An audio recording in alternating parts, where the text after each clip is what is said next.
So, all right, before we bring up tonight's feature, I'm going to do a poem. And I'm going to do a really old poem because Sharif was like, you got to do a new poem tonight.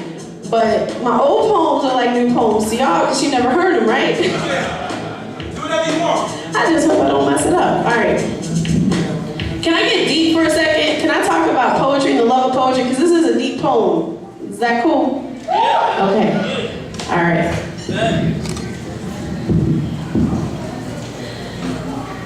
The other night, well, I decided to write this poem, and even though I was hoping for something to come out on a more positive note, sometimes it just doesn't happen like that. And before I knew it, Morse codes and metaphors began to flow about deep secrets that will hold onto your soul and just refuse to let go. And even though I tried to kill my true feelings, they wouldn't lay down and die. They kept coming forth like Lazarus, and they refused to be denied.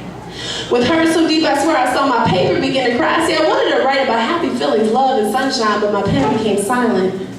So instead, I had to settle for rain and pray for enough strength to endure this poem, to write about pain. And as my pen began to ease against my notebook, I felt free. I felt the pulse between my fingers as my words began to breathe. Come on, girl.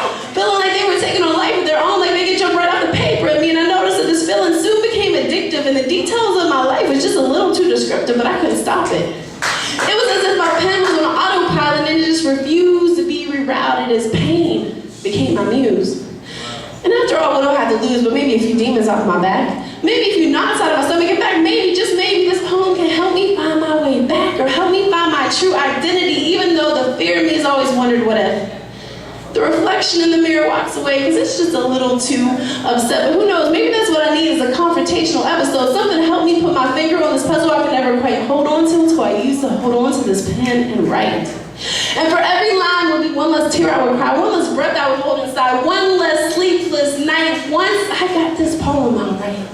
It's like it decided to invade my body like an entity, and the only form of exorcism was to write it out of me. I was possessed by the power of the pen. I was still searching for the strength within, and that's when I finally realized it. I didn't write this poem. This poem wrote me. This poem chose me to be the narrator, the main character, describe unfortunate chain of events, plots with suspense, with heresy. Forget about Shakespeare.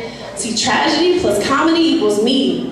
Yeah. Motivation mixed with the inner screaming S on my chest, but really my life is a mess, confusing my own existence, taking on so many identities and dimensions. Metamorphism has just become another hobby, a clinical case study, extreme anxiety diagnosis, but once again, this poem not chosen, it chose me.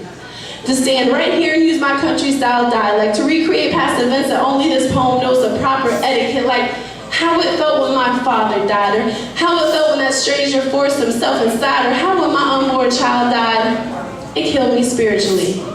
Or how to know I could be 1 week away from losing everything, and even though I take the shirt off my back, no one offered me a damn thing. And yes, this poem may seem too personal and damaging, but honestly, it repaired me, and not just a bandage either, but it carefully put me back together again, manifesting in my subconscious. And see, once a poem has chosen, you cannot stop it.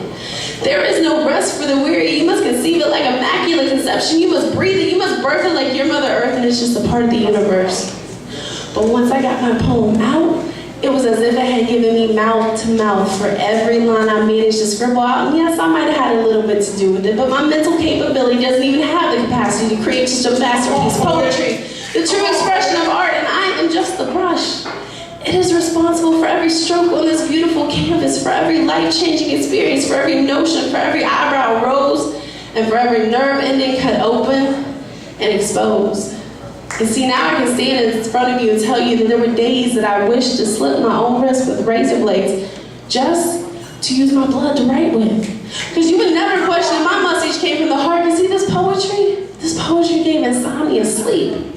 This poetry gave a tortured soul peace, though I thank God that this poem chose me to take my spiritual connection that was once lost in translation, caught up in the purgatory of poetry, caught up in the raft of this poem.